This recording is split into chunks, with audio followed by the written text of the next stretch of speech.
آدمی پیسے سے زیادہ عزت کا طلبگار ہوتا ہے. عزت نفس ہر ایک کو محبوب. ایک آپ اپنے گھر کا واقعہ سناتے.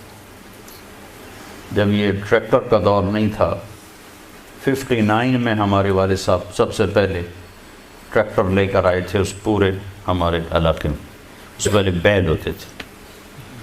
عزت نفس پہ یاد آتی کہ عزت نفس مال سے بھی زیادہ محبوب ہوتی. ایک ہمارے بیل نے چارہ کھانا چھوڑ دیا، ٹھیک ٹھاک بیل. تو ہمارے والد صاحب نے ڈاکٹر بلوایا، اس نے وہ ٹیکا ویکا لگایا، لیکن اس نے پھر بھی نہیں کھایا.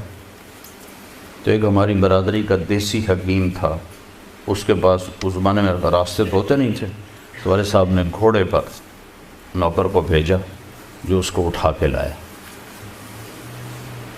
اس نے بیل کو دیکھا، کہنے لگا میاں صاحب اس کو پٹھے کون ڈالتا ہے چارہ؟ کہا جی یہ ہے ہمارا کسائی، دتو کسائی. اللہ دیتا نام تھا، دتو کیا کہتے ہیں، دتو کسائی. اور اس کو بیل کے آگے بٹھایا اور جوتا اتارا اور 5 سال جوتے اس کے سر میں مارے. پھر کہنے لگا اب چارہ ڈالو. جب چارہ ڈالا تو وہ بیل کھانے لگا. یہ میرے گھر کا واقعہ ہے، کوئی سنایا نہیں. تو میرے والد صاحب حیران ہو کر کہنے لگے ایک ہی ہے. کہا جی میں نے اس کو چیک کر لیا تھا، اس کو کچھ نہیں تھا. یہ آپ کے نوکر نے اس کو کہیں کوئی ڈنڈا سوٹا مارا ہے. تو وہ غصہ کر گیا تھا کہ میں اس سے کیسے بدلہ دوں. تو اس نے غصے میں کھانا چھوڑ دیا کہ میری عزت کو اس نے خراب کیا. اب اس کی آنکھوں کے سامنے 2-4 جوتے میں نے مارے تو وہ خوش ہو گیا. عزت کی طلب کوئی ناجائز نہیں ہے، یہ انسانی ضرورت. مال کی طلب ناجائز نہیں ہے، انسانی ضرورت. ہاں اس کے حدود ہیں، اس کے اندر تو ضرورت ہے، اس کے باہر پھر کوئی کہیں تکبر بن جاتا ہے، کہیں ظلم بن جاتا ہے، کہیں زیادتی ہے. حدود کے اندر تو. ایک حدیث سنا دیتا ہوں، کسی مسلمان کو عزت دینا کتنا ضروری ہے. میرے نبی نے فرمایا 1 روپیہ سود کھانا 36 دفعہ زنا کرنے کے برابر.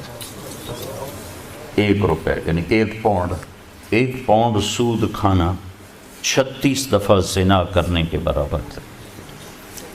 اس کے بعد آپ نے فرمایا اور تمہیں بتاؤں سب سے بڑا سود کیا ہے؟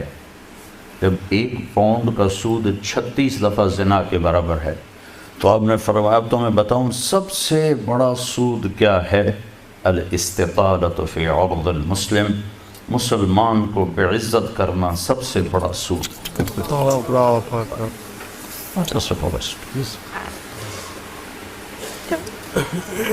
تو نوکر آپ کو پروٹوکول دیں گے، خوشی ہوگی، جنت سے بڑھ کے خوشی ہوگی. تو نوکر چلے جائیں گے، پھر اللہ کا اشارہ ہوگا، ٹک ٹک ٹک ٹک ٹک ٹک ٹک دروازے کھلیں گے تو اب فرشتے آئیں گے. والملائکۃ یدخلون علیہم من کل باب. اب یہ کروڑوں کی تعداد میں آئیں گے، کہیں گے سلام علیکم سلام علیکم سلام علیکم. چاروں طرف سے جب سلام ٹھوکیں گے کہیں گے بھائی تم نورانی مخلوق ہمیں سلام کیوں کر رہے ہو؟ کہیں گے بما صبرت، وہ جو آپ نے لندن میں صبر کی زندگی گزاری یہ اس کے بدلے میں ہمیں اللہ نے کہا جاؤ سلام کر. غفلت کے دیس میں آپ نے بیدار ہو کے زندگی گزاری، اندھیر نگری میں آپ نے اللہ کو سامنے رکھ کے زندگی گزاری. جب چاروں طرف شراب اور زنا عام تھا آپ نے اللہ سے ڈر کے زندگی گزاری. سلام سلام سلام. تو فرشتوں کے سلام ان کو ہوا میں اڑا دے گا. یہ میں پہلے دوبارہ کہہ رہا ہوں کہ عزت نفس، عزت کی طلب بہت بڑی طلب ہوتی ہے، مال سے بھی زیادہ، ڈگریوں سے بھی زیادہ.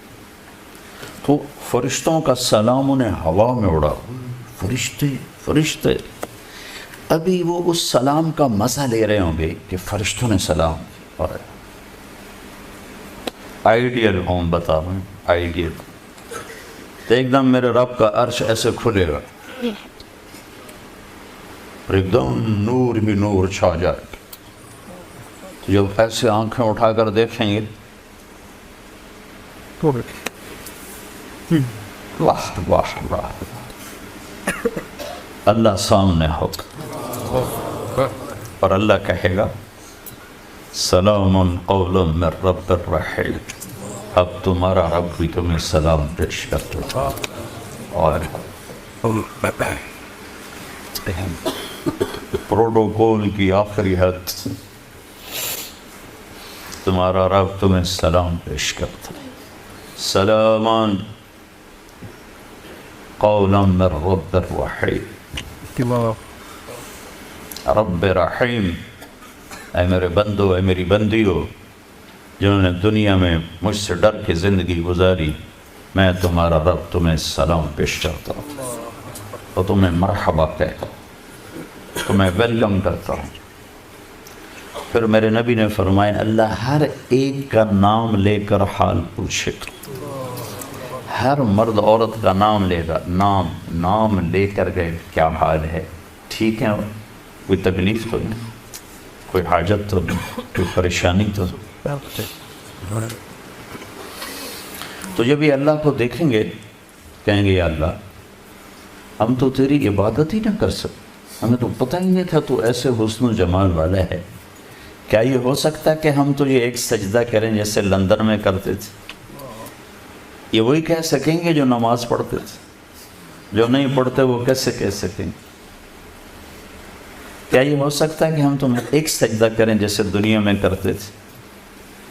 تو اللہ تعالیٰ فرمائیں گے میرے بندو اب پوزیشن بدل چکی ہو، حیثیت بدل چکی، حیثیت، پوزیشن، یا لبو کیسے کہ دنیا میں تم بندے تھے اور میں تمہارا مالک تھا، تم نوکر تھے اور میں مالک تھا، ٹھیک، تم ایمپلائی تھے، تمہاری زبان، تم میرے ملازم تھے اور میں تمہارا مالک تھا، تو تمہارے ذمے میری مانگ کے چلنا، میری عبادت کرنا، نمازیں پڑھنا، روزے رکھنا تمہارے ذمے تھا۔ اب جنت میں آ کے حیثیت بدل گئی ہے، اب تم مہمان ہو اور میں تمہارا میزبان ہوں۔ کیا ہوسٹ کہتے ہیں میزبان کو؟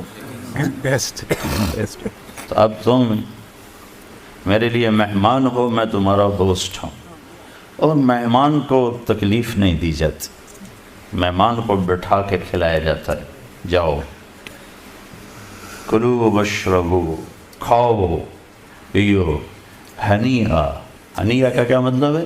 کھاؤ، ہر لقمے کی لذت پہلے سے زیادہ پاؤ، کھاؤ، کھانے کے بعد پخانا کوئی نہیں، پیو، ہر گھونٹ کی لذت پہلے سے زیادہ پاؤ، پیو، پینے کے بعد پیشاب کوئی نہیں، بیماری کوئی نہیں۔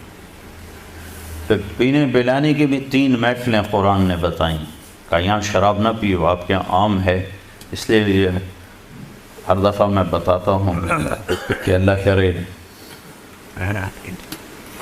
آگے والی سوچ دل دماغ پہ چھائی رہے کہ یہاں میرا رب ہر اس چیز سے روکتا ہے جو انسانی وقار کو ختم کرنے والی اور انسانیت پہ داغ، تو یہاں کہتا شراب نہ پیو۔ آگے کیا ہوگا کہ وہاں تمہیں 3 مجلسیں دیکھنے کو ملیں گی، 3، ایک کون سی ہے؟